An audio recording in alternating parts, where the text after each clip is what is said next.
Yes please बेटा। Good morning good morning good morning. चलिए revision lecture को आगे बढ़ाते हैं। ठीक है, अभी तक हमने कर लिया था रेलिवेंट कॉस्टिंग का पार्ट 1। ओके, हाँ जी आगे चले। ओके, देखिए रेलिवेंट कॉस्ट का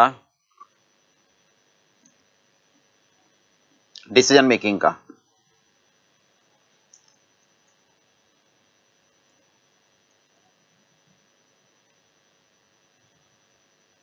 हाँ जी ये करते हैं हम पार्ट 2।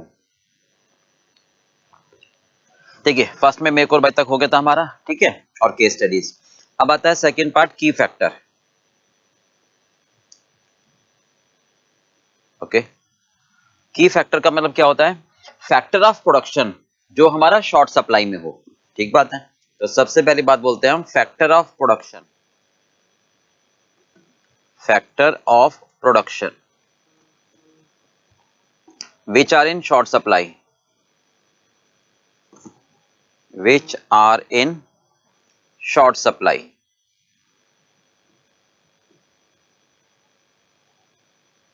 ठीक है, हाँ जी दो चीजें आ गई इसके अंदर। क्या क्या आया इसके अंदर? एक तो आया फैक्टर ऑफ प्रोडक्शन, दूसरा आया शॉर्ट सप्लाई। तो फैक्टर ऑफ प्रोडक्शन क्या कहते हैं हम यहाँ पर? हाँ जी, फैक्टर ऑफ प्रोडक्शन का मतलब क्या कहेंगे बताओ? फैक्टर ऑफ प्रोडक्शन का मतलब होगा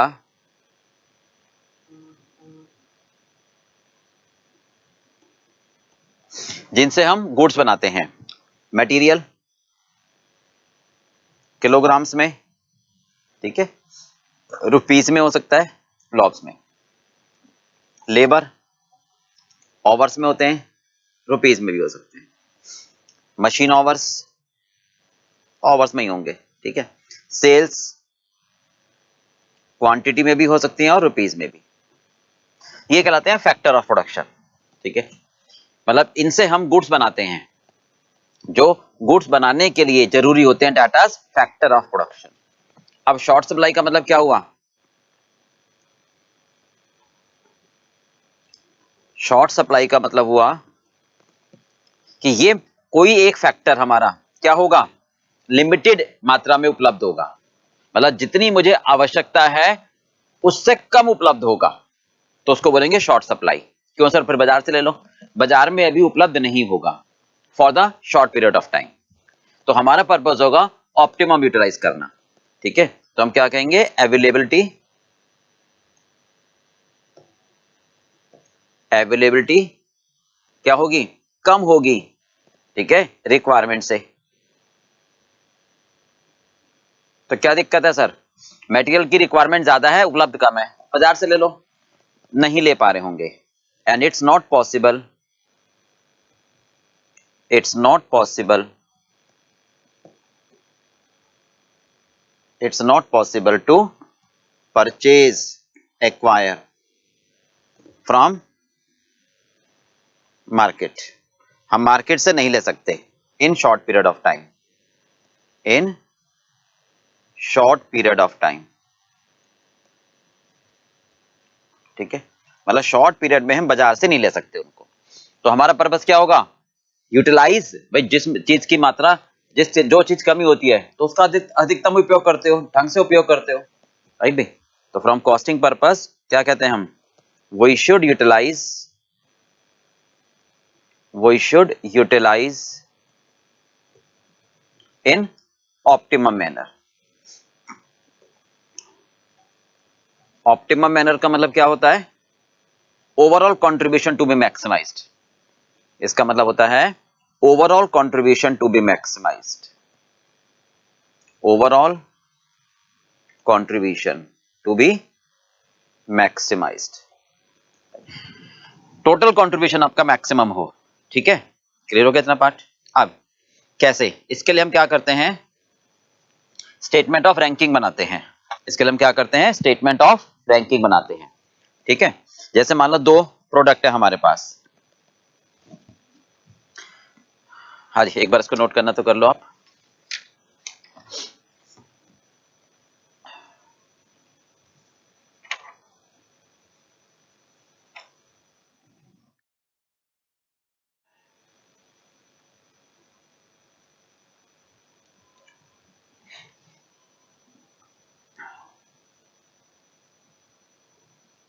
हाँ जी, ओवरऑल कंट्रीब्यूशन लिखिए क्या होता है। ओवरऑल कंट्रीब्यूशन ये क्या होगा, टोटल कंट्रीब्यूशन, राइट, मतलब contribution per unit, contribution per unit multiply by possible unit, ठीक है, ओके। हाँ जी, समझ में आ रहा है बिल्कुल। कंट्रीब्यूशन पर यूनिट क्या होता है, sale minus variable cost. Possible unit क्या होते हैं, जो बन जाए, जो संभव हो। अब आप कहेंगे पॉसिबल यूनिट किसे कहते हैं हम, ठीक बात है, बिल्कुल सिंपल है, ये लो पॉसिबल, संभव। तो पॉसिबल यूनिट क्या होंगे हमारे, हाँ जी, unit of finish goods, unit of finish goods कौन से, which can be processed, which can be processed, which can be processed from all process, जो सभी प्रोसेस से बन जाएं, ठीक है। मतलब क्या हुआ सर, ध्यान से सुनो जरा, इसका मतलब ये होता है कि फॉर एग्जांपल मैं बात करूं, मेरे पास 3 प्रोसेस हैं, ठीक है, ध्यान से सुनना। Process number 1 cutting, process number 2 stitching, process number 3 packing, cutting, stitching और पैकिंग, ठीक है। मान लो प्रोसेस 1 में मेरे पास जो रिसोर्स हैं उससे 1000 यूनिट बन जाएंगे। प्रोसेस 1 में मेरे पास कितने रिसोर्सेज हैं, उनसे 1000 बन जाएंगे, ठीक है। प्रोसेस 2 से 1200 बन जाएंगे। प्रोसेस 3 में जितने भी रिसोर्सेज हैं उससे 800 बन जाएंगे। क्या मतलब हुआ, ध्यान से सुनो, यहां पर 1000 यूनिट के लिए लेबर हैं, यहां पर 1200 के लिए लेबर हैं, यहां पर 800 के लिए लेबर हैं। तो मतलब अगर मैं 1200 शुरू करूंगा तो बन ही नहीं पाएंगे पहले प्रोसेस से। अच्छा, 1000 शुरू करोगे तो 1000 पर कटिंग हो जाएगी, स्टिचिंग हो जाएगी, पैकिंग नहीं हो पाएगी, तो बना इन WI पे रुक जाएगा।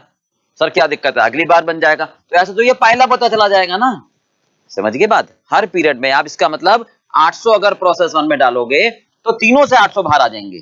तो पॉसिबल मेरे कितने हुए, मेरे पॉसिबल हुए 800 यूनिट। बोलो क्लियर हो गया पार्ट भाई। देखिए कहलाता है हमारा पॉसिबल यूनिट, क्लियर। चलिए अब आता है ओवरऑल कंट्रीब्यूशन, ध्यान से सुनना, अब आता है हमारा ओवरऑल कंट्रीब्यूशन। ओवरऑल कंट्रीब्यूशन हमारा मैक्सिमम करना होता है, ठीक बात है। हाँ जी, इसके हमारे पास 2 पार्ट आते हैं। If resource can be exchanged, if resource can be exchanged, अगर हम रिसोर्स को एक्सचेंज कर सके। दूसरा आता है resource can not be exchange, resource can not be exchanged, okay. मैं रिसोर्स को एक्सचेंज नहीं कर सकता सर। आप एक्सचेंज कर सकते हैं, इसका मतलब क्या है, जो मटेरियल ए में लगेगा प्रोडक्ट बी में भी, सी में भी, कहीं भी लगा सकते हैं उसको। मतलब जो लेबर मेरे पास, अगर मान लो मैं ये कहता हूं कटिंग वाले लेबर हैं सर, उनसे मैं स्टिचिंग भी करा सकता हूं, उनसे पैकिंग भी करा सकता हूं, तो इसका मतलब रिसोर्स एक्सचेंज कर सकते हैं, ठीक है। इसका मतलब हम रिसोर्स एक्सचेंज कर सकते हैं, ठीक है। तो अगर रिसोर्स एक्सचेंज कर सकते हैं तो हम लगाएंगे रैंकिंग कॉन्सेप्ट, बहुत ध्यान से समझना, अदरवाइज रैंकिंग नहीं लगेगी। तो हम रैंकिंग कॉन्सेप्ट अप्लाई करेंगे, राइट भाई। और अगर रिसोर्स एक्सचेंज नहीं कर सकते तो लगाएंगे सिंपल कॉम्बिनेशन मेथड,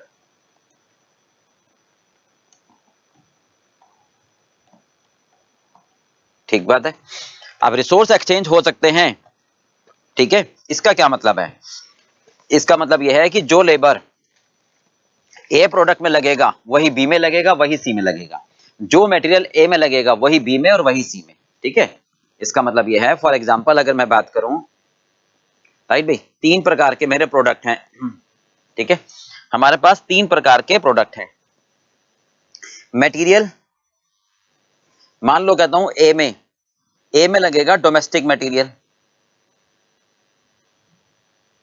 ठीक है, 4 किलोग्राम, ठीक बात है। चलो 2 प्रोडक्ट ही लेते हैं, छोड़ो ना, हमें तो कॉन्सेप्ट देखना है, ठीक है। और बी में लगेगा हमारे पास इंपोर्टेड मटेरियल,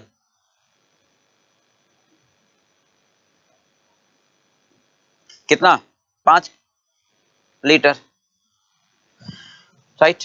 तो इसका मतलब क्या हुआ, अगर मटेरियल 4 किलोग्राम ए में लगेगा तो वो मटेरियल बच भी जाएगा तो बी में नहीं लग सकता ना, क्योंकि बी में लीटर में है वैसे भी और बाहर से मंगा रहा हूं, तो इसको बोलेंगे रिसोर्स आर नॉट एक्सचेंजेबल। इसको क्या बोलोगे, नॉट एक्सचेंजेबल। यहां रैंकिंग मत लगा देना, रैंकिंग का मतलब ये होता है कि पहले ए में लगा दो फिर बी में, तो बचेगा तभी तो, लग ही नहीं सकता। ठीक बात है, राइट भाई। अगर मान लो मैं ये कहूं कि सर ए में 4 किलोग्राम लगेगा, ठीक है, डोमेस्टिक, और बी में 5 किलोग्राम सेम, तब इसका मतलब ये होगा जिस प्रोडक्ट में पहले ज्यादा कंट्रीब्यूशन आएगा 1 किलोग्राम से वहां लगा दोगे फिर दूसरे में, तो ये रिसोर्स एक्सचेंजेबल है, ये रिसोर्स एक्सचेंजेबल है। क्लियर, राइट भाई। तो क्वेश्चन में दिया होगा आपको एक्सचेंजेबल है या नहीं है, नहीं तो आपको आइडेंटिफाई करना पड़ेगा, मतलब क्वेश्चन की लैंग्वेज से समझना पड़ेगा। ठीक बात है, राइट। अब और समझते हैं। चलो, अगर मान लो मैं ऐसे कह दूं डिपार्टमेंट, बहुत ध्यान से सुनना, डिपार्टमेंट 1, डिपार्टमेंट 2, यहां पर मेरे पास 10,000 घंटे हैं, यहां पर मेरे पास 15,000 घंटे हैं। अगर वो कह रहा है ये कटिंग और ये स्टिचिंग 25,000 घंटे हैं टोटल, और ध्यान सुना, टोटल 25,000 घंटे हैं, ठीक है, इसका मतलब 25,000 घंटे हैं टोटल। जब टोटल कर सकते हो इसका मतलब एक्सचेंजेबल है, इट मींस एक्सचेंजेबल है। अगर टोटल नहीं कर सकते आप, अगर टोटल आप नहीं कर सकते, उसने नहीं दिया, अलग अलग है, तो इसका मतलब नॉट एक्सचेंजेबल है, राइट। और फिर वो बता देगा कि ये स्टिचिंग के हैं, ये कटिंग के हैं, कटिंग वालों को स्टिचिंग नहीं आती, स्टिचिंग वालों को कटिंग नहीं आती, तो यहां लगेगा आपका कॉम्बिनेशन मेथड। हो गया पार्ट क्लियर, क्लियर बेटा। चलिए अब आगे चले हम, राइट। हाँ जी, रैंकिंग कॉन्सेप्ट पहली बात आती है रैंकिंग कॉन्सेप्ट की, कैसे लगाओगे।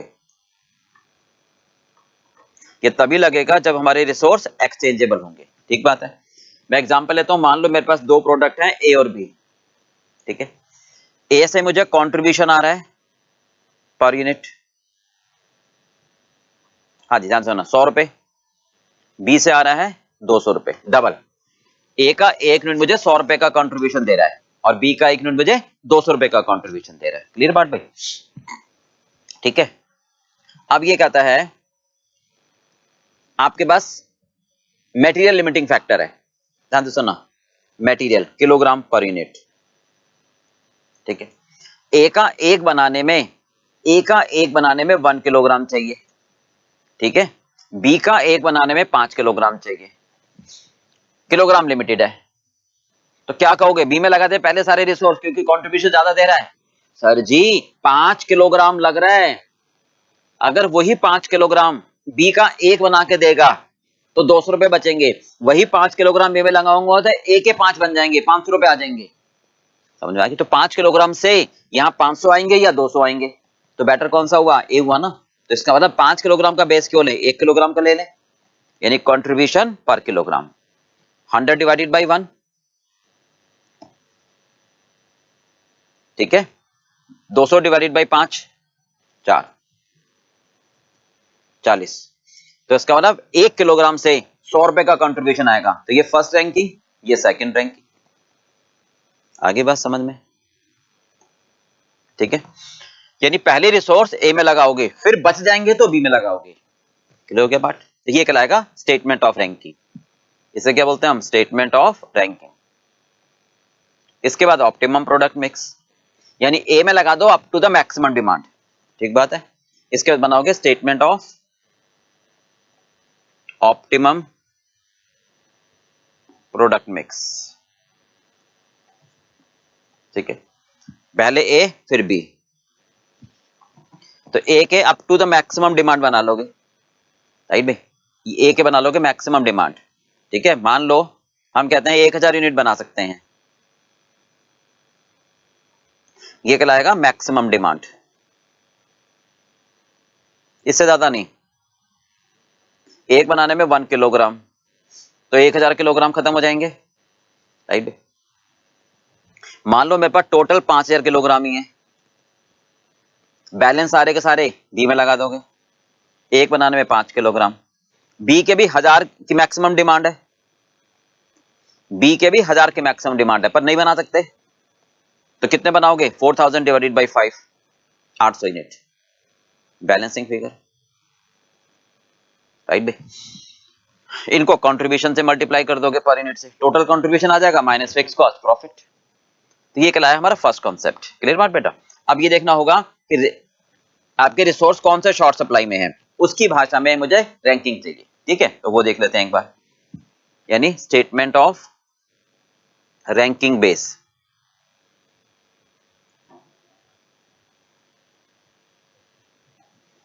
हाँ जी, ध्यान से सुनो। रिसोर्स, हाँ जी, बेस। अगर मेरे पास मटेरियल लिमिटिंग फैक्टर है, अगर मेरे पास मटेरियल लिमिटिंग फैक्टर किलोग्राम में है, तो कौन सा प्रोडक्ट पहले बनाओगे जिसमें कंट्रीब्यूशन पर किलोग्राम ज्यादा होगा? अगर लीटर्स में है तो कंट्रीब्यूशन पर लीटर, अगर रुपीज में है तो कंट्रीब्यूशन पर रुपीज ऑफ रॉ मटेरियल। ठीक बात है, ये जानना। और अगर लेबर है आवर्स में तो कंट्रीब्यूशन पर आवर। लेबर अगर मान लो रुपीज में लिमिटेड है तो कंट्रीब्यूशन पर रुपीज ऑफ लेबर। मशीन अगर लिमिटेड है, मशीन आवर्स, तो कंट्रीब्यूशन पर मशीन आवर। क्लियर, राइट भाई? अच्छा, अगर सेल्स लिमिटेड है क्वांटिटी में, कि मैं इससे ज्यादा नहीं बेच सकते,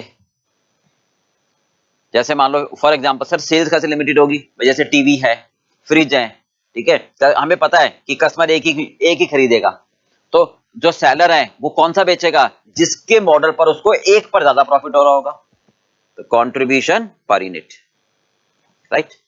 अगर सेल्स रुपीज में लिमिटेड है,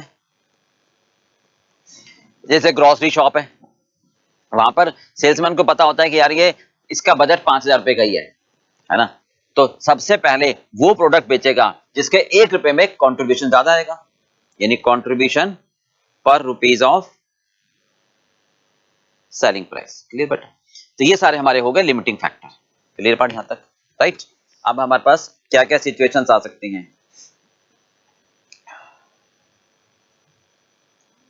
राइट? फर्स्ट सिचुएशन हमारे पास आ सकती है कि अगर मेरे पास एक ही फैक्टर है, इफ वी हैव वन की फैक्टर, अगर मेरे पास एक की फैक्टर है, मटेरियल है या लेबर है या मशीन आवर्स है, एक की फैक्टर है, ठीक है, एंड विद एक प्रोडक्ट तो होगा नहीं, फिर तो कोई दिक्कत नहीं है, विद 2 और 3 प्रोडक्ट, और ज्यादा भी हो सकते हैं, राइट भाई? तो सिंपल आप रैंकिंग लगा दोगे, खत्म बात। अच्छा, अगर मेरे पास 2 की फैक्टर है एक साथ, मटेरियल भी है लेबर भी है, दोनों की फैक्टर है, ठीक है, देन अब मुझे देखना होगा कोई एक प्रोडक्ट बनाना है, only one product to be produced, एक प्रोडक्ट आपको बनाना है, राइट भाई? तो कौन सा बनाओगे? हाँ जी, जिसमें ओवरऑल कंट्रीब्यूशन ज्यादा होगा, जिसमें ओवरऑल कंट्रीब्यूशन हायर होगा। भाई 2 की फैक्टर है, मटेरियल भी है और लेबर भी है, और एक ही प्रोडक्ट है, ठीक है, मतलब प्रोडक्ट 2 हैं, बनाने एक ही है, इसका मतलब है एक प्रोडक्ट बनाना है आउट ऑफ 2 और 3, तो वो बनाओगे जो सबसे बन भी जाए और कंट्रीब्यूशन भी ज्यादा दे, यानी ओवरऑल कंट्रीब्यूशन, यानी contribution per unit multiply by possible unit. समझ गए बात को, राइट? मतलब जिसमें ओवरऑल कंट्रीब्यूशन ज्यादा हो, राइट? एक की 2 की फैक्टर है एक साथ, और हमें पास 2 प्रोडक्ट है, राइट? 2 की फैक्टर है, 2 प्रोडक्ट हैं, ठीक है, तो हम क्या करेंगे? या तो लगाएंगे हम इक्वेशन मेथड, या तो लगाएंगे हम इक्वेशन मेथड, ठीक है, या फिर लगाएंगे ranking.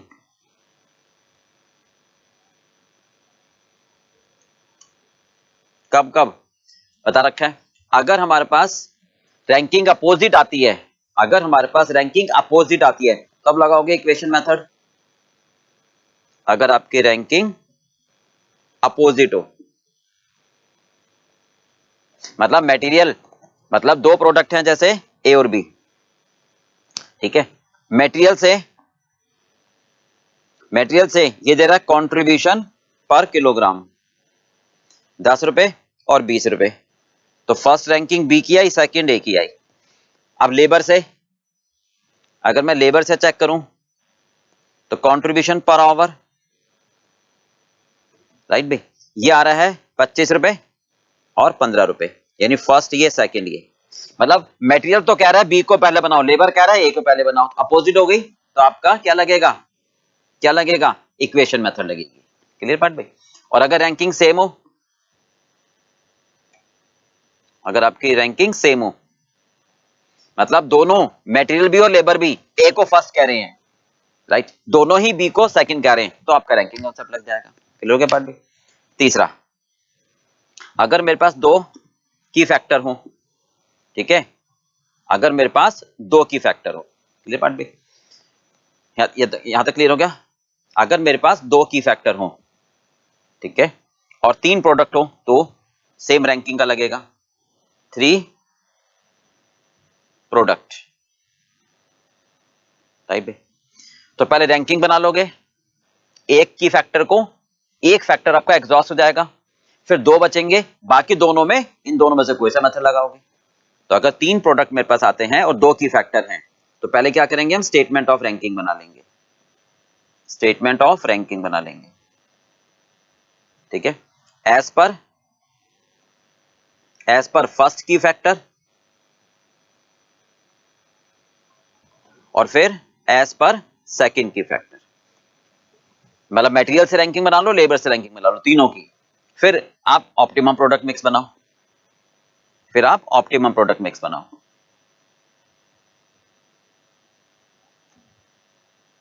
Statement of optimum product mix बनाओ, राइट। इसमें एक की फैक्टर एग्जॉस्ट हो जाएगा, फिर दो बचेंगे, एक प्रोडक्ट एग्जॉस्ट हो जाएगा, दो प्रोडक्ट बचेंगे, फिर जब दो प्रोडक्ट बचेंगे तो यही वाला मेथड लग जाएगा। क्लियर बेटा। हाँ जी, ये स्टेटमेंट ऑफ रैंकिंग समझ में आ गई। ये ऐसे बनाएंगे स्टेटमेंट ऑफ रैंकिंग,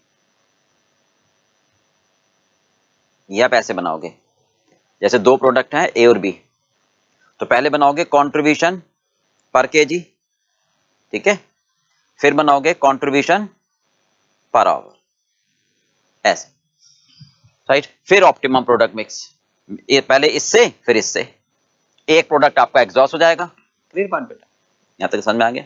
चलिए अब आते हैं आगे। अगर मेरे पास दो प्रोडक्ट हों और लिमिटिंग फैक्टर ज्यादा हों, बहुत ध्यान से सुनना, इफ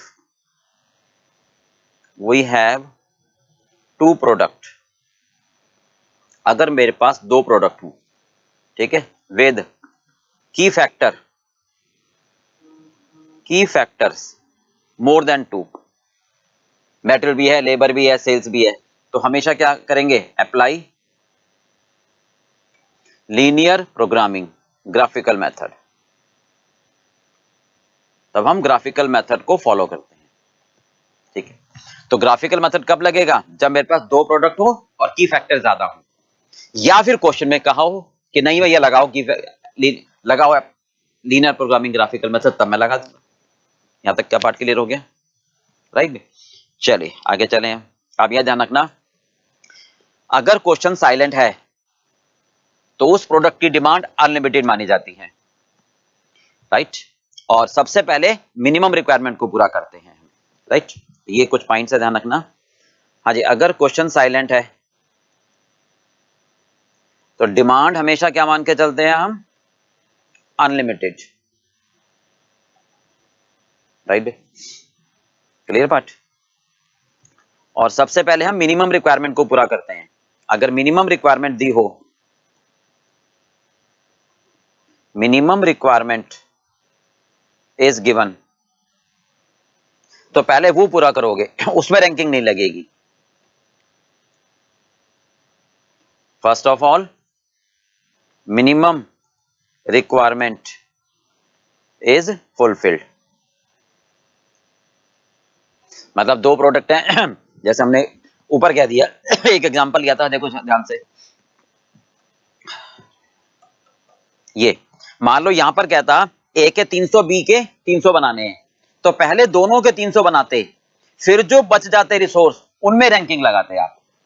ठीक है, तो मिनिमम का मतलब कमिटमेंट, मिनिमम का मतलब कमिटमेंट हमें पूरी करनी होती है, राइट भाई।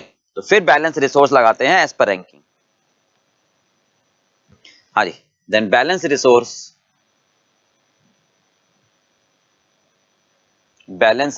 शुड बी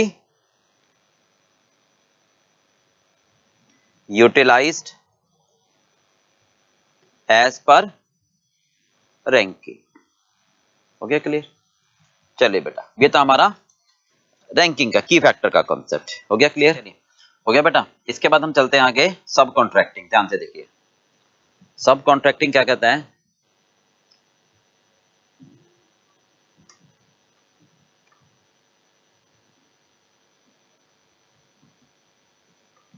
हाँ जी, इसका मतलब है आउटसोर्सिंग पार्ट 2। ठीक है, मेक और बाई से अलग।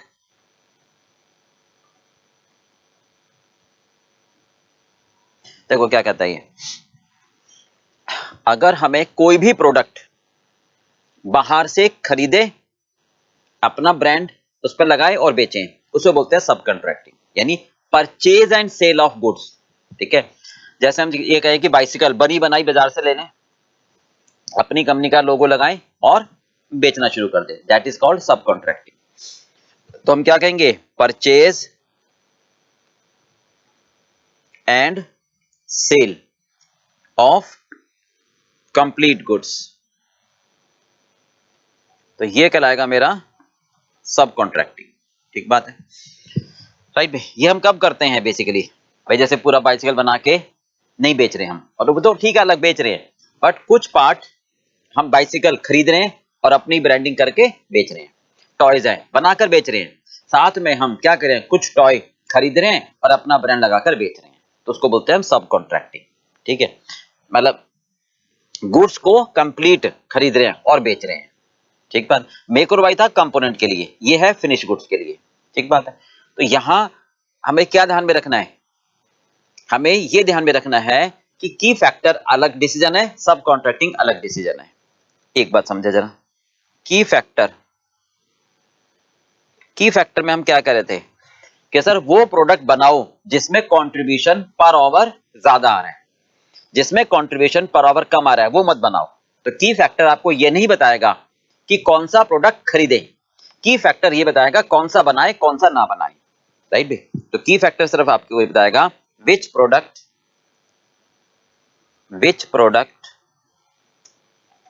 और products should be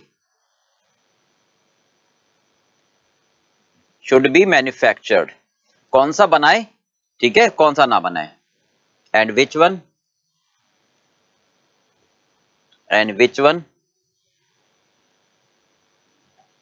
should not be produced. बस ये बताएगा, ये नहीं बताएगा कि जो नहीं बना पा रहे उसको खरीद लो, राइट। फॉर एग्जाम्पल अगर मैं ये बात करूं, मेरे पास 3 प्रोडक्ट हैं ए बी सी, तो की फैक्टर के हिसाब से मैं देखूंगा कंट्रीब्यूशन पर आवर, मान लो इसका हायर है, ठीक है, मतलब अगर हम ये देखें, मान लो 100 रुपए है इसका 80 रुपए है, इसका 70 रुपए, तो रैंकिंग क्या बनेगी, फर्स्ट सेकंड थर्ड। इसका मतलब क्या है, ये बना ले पहली प्रायोरिटी पर अप टू मैक्सिमम डिमांड, इसको बना ले कब तक, अप टू मैक्सिमम डिमांड,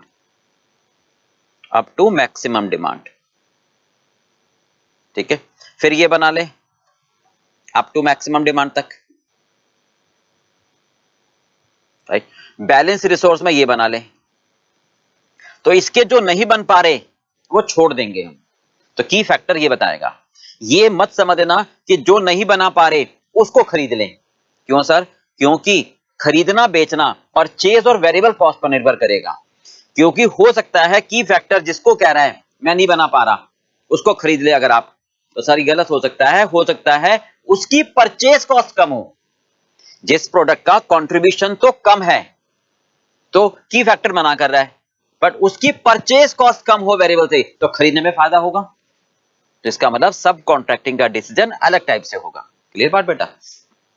तो हम ये कह रहे हैं कि जिस प्रोडक्ट का कंट्रीब्यूशन पर आवर हो सकता है लो हो, तो की फैक्टर उसको मना करेगा बनाने के लिए, राइट भाई? की फैक्टर मना करेगा, वो मत बनाओ। बट उस प्रोडक्ट में हो सकता है परचेज कॉस्ट कम हो, तो sir better to purchase,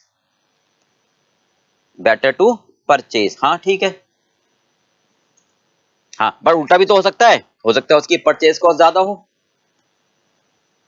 variable cost कम हो, तो उसमें हो सकता है better to manufacture, better to produce, और जबकि की फैक्टर कह रहा है मत बनाओ।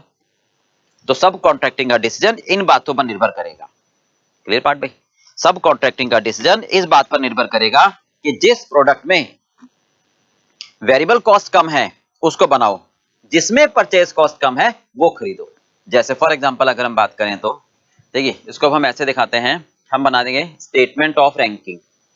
हम क्या कहना चाहते हैं, दोबारा सुनो एक बार, कि सर जिस प्रोडक्ट में कंट्रीब्यूशन पर आवर ज्यादा है तो रैंकिंग उसको कहेगा बनाओ पहले।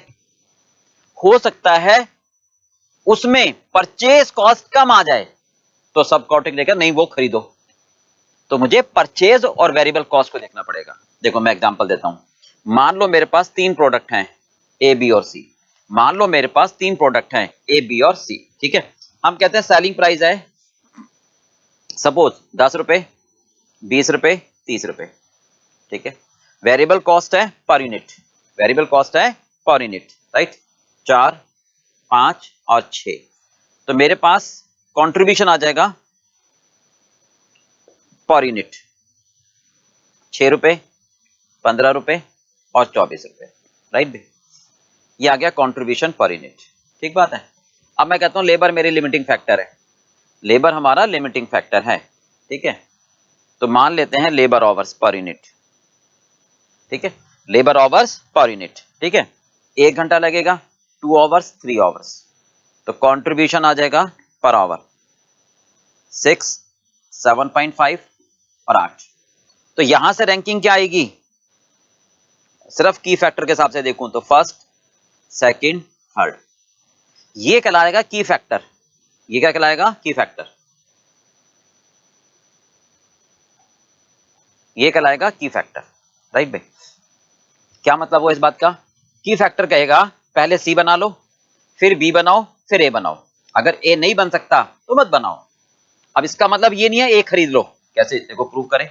अब कह रहा है अगर परचेज कॉस्ट, अगर मान लो परचेज कॉस्ट आपकी क्या है 5, 6, 7, मतलब अगर मैं सी परचेज करूं तो 5 रुपए पर यूनिट और बनाऊं तो 6 रुपए, ठीक है। मतलब सी को बनाने में कंट्रीब्यूशन सबसे ज्यादा आ रहा था per hour, but variable cost कम है, सॉरी परचेज कॉस्ट कम है।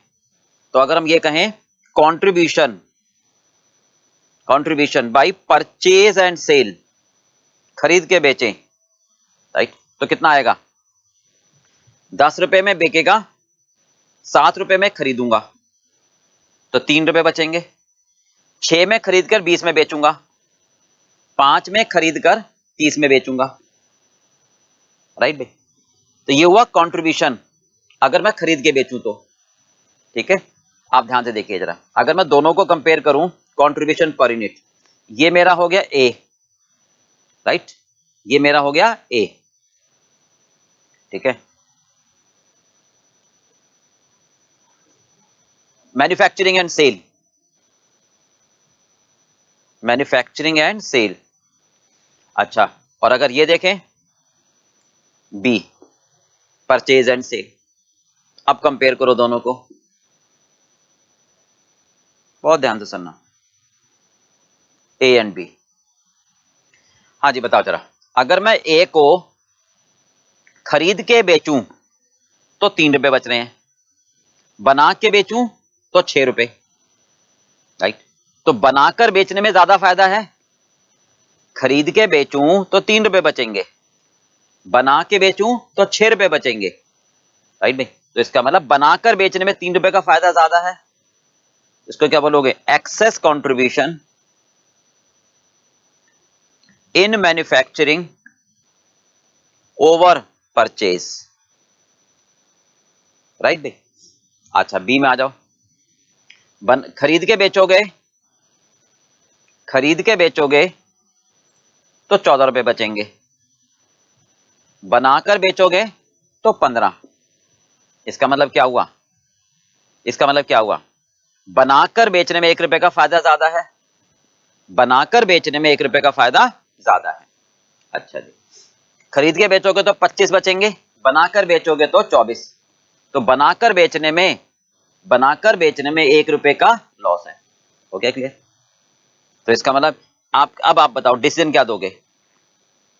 अब बताओ डिसीजन क्या दोगे? ये बनाओगे, ये बनाओगे और ये परचेज कर लोगे, हो गया ना उल्टा। कौन रैंकिंग क्या कह रहा था? सी को बना लो, और सब कॉन्ट्रैक्ट कह रहा सी को खरीद लो। क्लियर बात बेटा?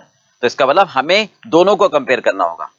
तो बेसिकली किसको पहले बनाए, किसको पहले बनाए? तो आपको कहोगे ये हमारा आ रहा है सी, ठीक है। इसको बोलोगे excess contribution, excess contribution in manufacturing over purchase, right, पर लिमिटिंग फैक्टर। तो इससे पता लगेगा किसको पहले बनाए, ये बनाओ, ये बनाओ, ये खरीदो, पर इन दोनों में से पहले किसको बनाया अगर लिमिटिंग फैक्टर हो तो, राइट। तो 3 डिवाइडेड बाई 1, हाँ जी 3 divided by 2, sorry 1 divided by 2, ये तो मुझे खरीदना ही है। तो यहां 3 रुपए बचे, यहां 50 पैसे बचे। तो रैंकिंग आ गई मैन्युफैक्चरिंग की, रैंकिंग आ गई मैन्युफैक्चरिंग की, फर्स्ट ये, सेकंड ये। इसका मतलब क्या हुआ? पहले ए बनाओ अप टू मैक्सिमम डिमांड, फिर बी बनाओ अप टू मैक्सिमम डिमांड, जो बी नहीं बन पा रहा वो खरीद लो अलोंग विद एंटायर सी। इसका मतलब ये हुआ first A produce up to maximum demand, right B, and then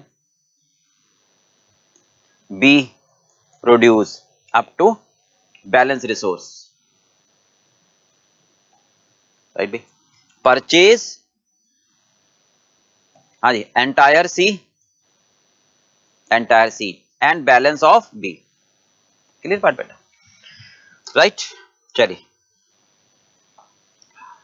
अब एक बार ध्यान से सुनो, हम कंपेयर, तो कॉन्सेप्ट था, कर रहे हैं contribution, manufacturing and sale, contribution, purchase and sale, ठीक है।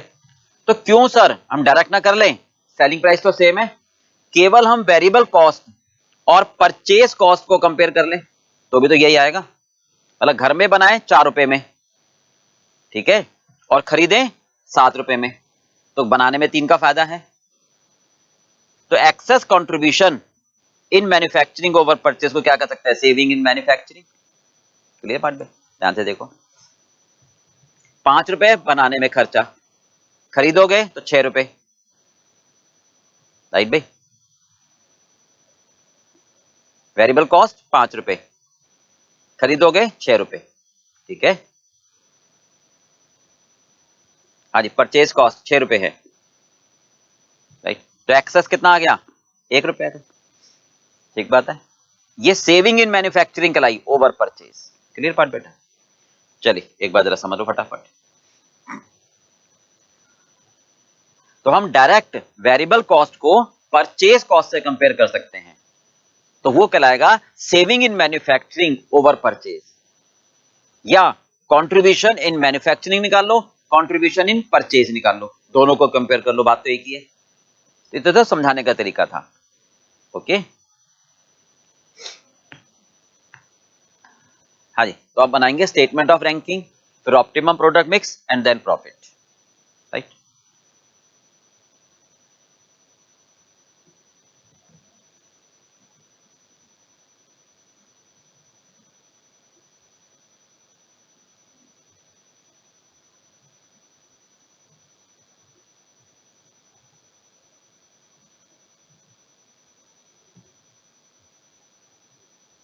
हो गया भाई, एक बार दोबारा दिखा दो। चलिए फटाफट एक बार दोबारा देख लो। हाँ जी, सेलिंग प्राइस हमारे पास क्या है? ओ,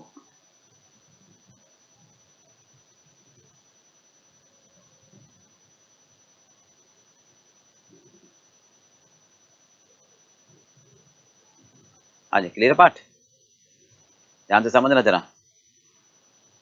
ये कहते हैं अगर हम की फैक्टर के हिसाब से चलें तो ये कंट्रीब्यूशन आएगा बनाकर बेचने में, राइट। हाँ जी, लिमिटिंग फैक्टर यानी कंट्रीब्यूशन पर आवर। इसके हिसाब से ए बेस्ट है, बी सेकंड, सी थर्ड। पर अगर हम परचेज कॉस्ट की तरफ ध्यान दें, परचेज कॉस्ट की तरफ ध्यान दें, ठीक है, परचेज कॉस्ट की तरफ अगर हम ध्यान दें तो हम क्या कहना चाहते हैं कि सर 7 रुपए में खरीदोगे, 6 रुपए, 5 रुपए, ठीक है। तो 7 रुपए में खरीद कर आप 10 में बेचोगे तो 3 रुपए का कंट्रीब्यूशन आएगा। 7 में खरीद कर 10 में बेचोगे, ओके। हाँ जी, 6 में खरीद कर 20 में बेचोगे, ओके। 5 में खरीद कर, हाँ जी, 30 में बेचोगे। तो ये आ गया contribution in purchase and sale, okay. और ये आया था मेरे पास कंट्रीब्यूशन मैन्युफैक्चरिंग एंड सेल। तो बनाकर बेचूंगा तो 6, खरीद के बेचूंगा तो 3। इसका मतलब बना के बेचने में 3 रुपए का फायदा ज्यादा है, 6 माइनस 3। चलिए पार्ट बी में आ जाओ। हाँ जी, बनाकर बेचोगे तो 15, खरीद के बेचोगे तो 14। इसका मतलब 1 रुपए का फायदा बनाकर बेचने में ज्यादा है। क्लियर पार्ट बेटा? अच्छा, बनाकर बेचोगे तो 24, खरीद के बेचोगे तो 25। तो 1 रुपए का फायदा खरीद के बेचने में है, यानी बना के बेचने में लॉस है। यानी ये दोनों बना लोगे, ये खरीद लोगे। अब कौन सा पहले बनाए? रैंकिंग कंट्रीब्यूशन पर आवर के हिसाब से, राइट भाई। तो हम अब ये कह रहे थे कि आप 6 माइनस 3 क्यों करो, डायरेक्ट कर लेते ना। 4 रुपए बनाने का खर्चा और 7 रुपए खरीदने, इसका मतलब 4 रुपए में बनेगा, 7 में खरीदोगे, तो बनाकर बेचने में 3 रुपए की सेविंग होगी। वही बात है। तो हम क्या कर सकते हैं, saving in manufacturing is equal to excess contribution in manufacturing. Okay, तो हम इसको ये कहेंगे सेविंग इन मैन्युफैक्चरिंग, ठीक है, over purchase, that is equal to excess contribution in manufacturing over purchase. बोलो क्लियर पार्ट बेटा? इसके बेस पर हम रैंकिंग कर देंगे, राइट। चलिए अब एक मिनट, रैंकिंग ऐसे करोगे आप, स्टेटमेंट ऑफ रैंकिंग डायरेक्ट, ठीक है, ए बी सी। आप कहोगे variable cost per unit, right, variable cost per unit, ठीक है, variable cost per unit 4 5 6, purchase cost per unit, right. इन दोनों का डिफरेंस क्या कहोगे आप, दोनों के डिफरेंस को? हाँ जी, saving in manufacturing over purchase, right. या क्या कहोगे, हाँ जी, excess contribution in manufacturing over purchase, right. चलिए क्लियर बात बेटा? अब इसको डिवाइड कर देना लिमिटिंग फैक्टर से, लिमिटिंग फैक्टर पर यूनिट से डिवाइड कर दो, तो ये आ जाएगा रैंकिंग। बोलो क्लियर बात भी? इसके बाद statement of optimum product mix and then profit. चलिए एक बार फटाफट नोट कर लो इसको।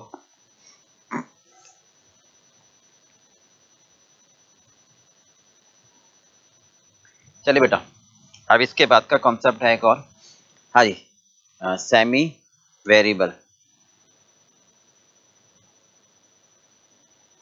Semi variable cost, okay. And semi fix cost. बहुत ध्यान से समझना।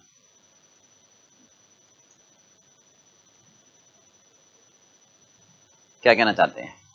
सेमी वेरिएबल में दो टाइप होती हैं। टाइप नंबर 1, हाँ जी, वो कॉस्ट जो एक लेवल तक फिक्स्ड है उसके बाद variable, which remain fixed up to a certain level, up to a certain level and becomes variable after that level।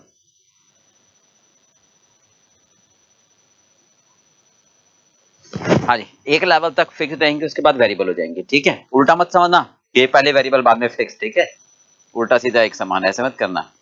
एक लेवल तक फिक्स रहती हैं उसके बाद वेरिएबल हो जाती हैं। सर जी कैसे? जैसे टेलीफोन का बिल, नहीं भाई, लेबर की पेमेंट। टेलीफोन का बिल जैसे प्लान आता है ना, भैया आप 0 से लेकर 500 यूनिट तक जो मर्जी कंज्यूम करो, आपको 2000 रुपए देने हैं, और 500 के बाद 2 रुपए पर कॉल। ठीक है, तो वो कहलाती हैं टाइप नंबर 1। जैसे आप कहोगे टेलीफोन बिल, नहीं, इलेक्ट्रिसिटी बिल, ठीक है, या कई बार लेबर की पेमेंट, कई बार लेबर की पेमेंट। मतलब वो कहेंगे 0 से लेकर 500 यूनिट तक आप इलेक्ट्रिसिटी कंज्यूम करो तो आपको 2000 रुपए मिनिमम रेंट देना है। आपने मीटर लगवाया हुआ है तो आप कंज्यूम करो या मत करो, ये तो मिनिमम रेंट है। अप टू 500 यूनिट, 500 यूनिट से ऊपर जो भी होगा, ठीक है, वो होगा 5 रुपए पर यूनिट। क्लियर है? तो अगर मान लो फॉर एग्जांपल मैंने 600 यूनिट कंज्यूम करे तो मेरा बिल कितने का आएगा? पहले 500 के लिए, पहले 500 के लिए कितना आएगा? 2000 रुपए। ठीक है, और नेक्स्ट 100 के लिए, हाँ जी, 5 रुपए के हिसाब से कितना आ गया? 500 रुपए, 5 रुपए पर यूनिट ना। तो 2500 हमारा कहलाएगा semi variable cost, type number 1। Okay, clear बात बेटा? तो ये वाला पार्ट कहलाएगा बेसिकली फिक्स्ड, ये वाला पार्ट कहलाएगा फिक्स्ड, ये वाला पार्ट कहलाएगा वेरिएबल। इसमें हम ब्रेकअप कर सकते हैं। अब आता है टाइप नंबर 2, लॉट वाइज। ठीक है, लॉट वाइज का मतलब बॉक्स वाइज, मतलब बैच वाइज। एक लॉट बना लेते हैं 0 से 100। ठीक है, तो हर 100 के लिए 1000 रुपए। जैसे बस का रेंट है, एक बस में 50 की कैपेसिटी है तो उसका रेंट है 5000 रुपए, तो हर 50 बच्चों के लिए 5000 रुपए। ठीक है, एक बॉक्स है उसमें कैपेसिटी है 100 यूनिट की, बॉक्स की कॉस्ट है 1000 रुपए, तो हर एक 100 के लिए 1000 रुपए आएगी। वो कहलाएगा सेमी वेरिएबल 2। समझ आ गई बेटा? Semi variable type number 2, lot wise cost. ठीक है, बैच वाइज, ठीक है, प्रोडक्शन रन वाइज, ये कहते हैं। ठीक है, लॉट का साइज हमेशा सेम रहेगा। फॉर एग्जांपल बॉक्स की कॉस्ट, ठीक है, बस का रेंट, क्लियर बात बे? इस तरह के खर्चे। तो हम ये कह सकते हैं, मान लो 0 से लेकर 100 यूनिट है। ठीक है, सुपरविजन चार्जेस भी कर सकते हैं हम। हाँ जी, प्रत्येक 100 के लिए आपको 1000 रुपए खर्च करने हैं। एक बॉक्स है, कार्टन है, 100 उसमें यूनिट आ सकते हैं, उस कार्टन की कॉस्ट 1000 रुपए है। तो इसका मतलब ये हुआ हर एक 100 के लिए आपको 1000 रुपए देने हैं। ठीक है, हर एक 100 के लिए आपको 1000 रुपए देने हैं, तो 2000 रुपए हो जाएंगे टोटल एक्यूमुलेटेड। ठीक बात है। 201 से लेकर 300 तक, फिर 100 आ गए तो 1000, तो प्रत्येक 100 के लिए 1000 रुपए और चला जाएगा। ठीक है, इसको बोलते हैं सेमी वेरिएबल। ध्यान रखना, लॉट वाइज, एक लॉट, एक लॉट की 1000, दो लॉट के 2000, तीन लॉट के 3000। तो क्या कह रहे हैं? लॉट वाइज वेरिएबल है, एक लॉट की 1000 रुपए, दो लॉट के 2000, तीन लॉट के 3000। लॉट वाइज वेरिएबल है, with in the lot fixed है। यानी 90 बनाओगे, एक कार्टन में 90 रखोगे तो भी 1000, 70 रखोगे तो भी 1000, इसलिए बोलता है सेमी वेरिएबल। क्लियर? तो इसमें हम क्या कहते हैं, क्या इसकी विशेषताएं होती हैं? पहला पार्ट, लॉट का साइज हमेशा यूनिफॉर्म रहेगा, एक जैसा रहेगा, कभी भी चेंज नहीं होगा। ठीक है, cost per lot, cost per lot always remain same, always remain same. ठीक बात है, मतलब एक लॉट की कॉस्ट हमेशा सेम रहेगी। ठीक है, राइट भाई। Total cost will increase, total cost will increase as the number of lot increase, right भाई। एक लॉट के 2000, तो 2 लॉट के 4000, 3 लॉट के 6000, ऐसे करके। ठीक है, अब अगर मैं मान लो, ध्यान से सुनो, लॉट का साइज बदलता हूं, सुपरवाइजर को मैं पैसे दे रहा हूं 100 यूनिट के लिए 1000 रुपए। ठीक है, फिर एक्स्ट्रा 100 के लिए फिर 1000 रुपए। तो अगर मैं एक लॉट में 200 यूनिट रख दूं तो कॉस्ट पर लॉट वही रहेगी। ठीक है, ये ध्यान रखना। अगर मान लो हम कहते हैं यहां पर 1000 यूनिट है, तो 100 के मुझे 10 लॉट बनाने हैं, राइट। 100 यूनिट के 10 लॉट बनेंगे, तो कॉस्ट कितनी आएगी हमारे पास? हाँ जी, एक लॉट की 1000, तो 10 लॉट के 10,000। अब अगर मान लो मैं 1000 यूनिट बनाता हूं और लॉट का साइज यहां पर 100 यूनिट है, लॉट का साइज। अगर मैं लॉट का साइज 200 का कर लूं, ठीक है, तो मुझे टोटल लॉट कितने बनेंगे? 5। तो मेरी कॉस्ट कितने आ जाएगी? हाँ जी, 1000 के हिसाब से 5000, ये कह रहे हैं। Clear? Cost per lot same रहेगी। Clear Pandey? Total number of lot कम हो जाएंगे, तो क्या कहेंगे हम? इफ लॉट, यदि, क्योंकि सुपरवाइजर में हो सकता है, हमें हर बार नहीं होगा। इफ लॉट साइज इंक्रीज, अगर हम कर सकते हैं, ठीक है, then total cost will reduce as number of lot become low, become reduce, but cost per lot always remains same, cost per lot always remains same। ठीक है, ये ध्यान रखना, कॉस्ट पर लॉट कभी भी चेंज नहीं होती है। क्लियर बात बेटा? अगर लॉट का साइज बढ़ता है तो टोटल कॉस्ट मेरी कम हो जाएगी, क्योंकि नंबर ऑफ लॉट कम हो जाएंगे, परंतु एक लॉट की कॉस्ट हमेशा वही रहेगी, राइट। चलिए, अब आता है हमारे पास सेमी फिक्स कॉस्ट। ध्यान से सुनना, तीसरी आती है सेमी फिक्स कॉस्ट। ठीक है, सेमी फिक्स कॉस्ट क्या होती है? सेमी फिक्स कॉस्ट का मतलब जो सेमी वेरिएबल की टाइप नंबर 2 में कोई भी रूल ब्रेक हो जाए।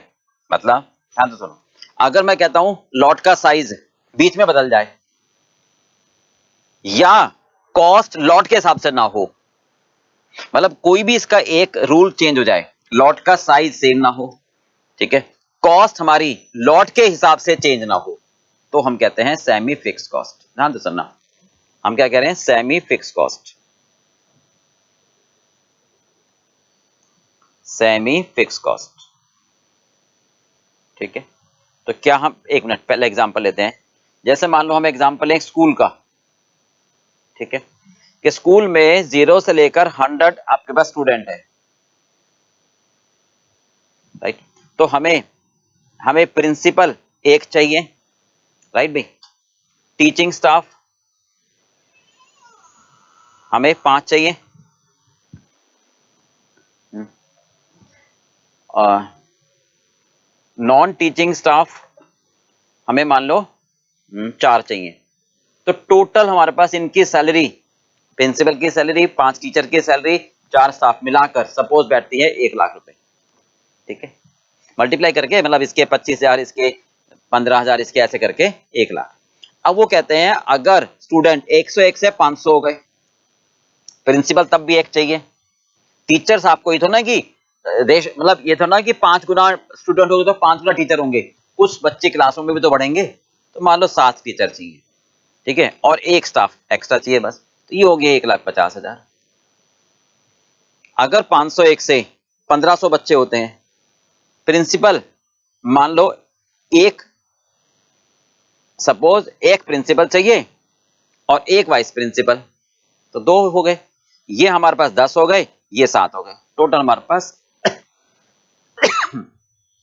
इस तरीके की कॉस्ट को हम सेमी फिक्स कॉस्ट कहते हैं। लॉट साइज सेम नहीं है, लॉट का साइज सेम नहीं है, ठीक है, तो सेमी फिक्स कॉस्ट हो सकता था यहां पर 5 गुना बढ़ जाए, ठीक है, यहां 15 गुना बढ़ जाए, बट लॉट का साइज सेम नहीं है, ठीक है, तो ये सेमी फिक्स कॉस्ट। दूसरा, सर हो सकता है लॉट का साइज सेम हो, 101 से 200, 2 से 1 से 300, बट फिर ये कॉस्ट लॉट वाइज ना हो, ठीक है, या मैं ऐसे भी कह सकता हूं कि सर लॉट का साइज सेम है, मान लो कई बार लॉट का साइज सेम आ जाए, राइट, 100 यूनिट के लिए एंट्री फीस, मान लो कोई प्लेनेटेरियम है, कोई जू है, वहां पर 100 स्टूडेंट्स के लिए वो कहते हैं टोटल कॉस्ट आएगी आपकी 10,000 रुपए, 200 के लिए कॉस्ट आएगी 18,000, 300 के लिए 25,000। तो आप ध्यान से, लॉट का साइज भले ही सेम रखा, बट लॉट वाइज कॉस्ट नहीं है ना, एक लॉट की 10,000, तो 2 लॉट की 20,000 होनी चाहिए, नहीं है, 3 लॉट की 30,000 होनी चाहिए, नहीं है, कॉस्ट पर लॉट सेम नहीं है, क्लियर है, तो हमको इसको बोलते हैं सेमी फिक्स कॉस्ट। तो क्या क्या बना, क्या क्या इसकी कंडीशन है, इधर कोई एक लॉट साइज डिफर, या तो लॉट का साइज डिफर हो, दूसरा लॉट का साइज सेम हो, ठीक है, but cost per lot may not be same, तो दोनों में से कोई एक कंडीशन पूरी हो जाए तो सेमी फिक्स कॉस्ट। क्लियर बात बेटा? तो ऐसे केसेस में ब्रेक इवन हर रेंज का अलग अलग निकालते हैं। क्लियर बात? चलिए बेटा, हो गया क्लियर यहां तक?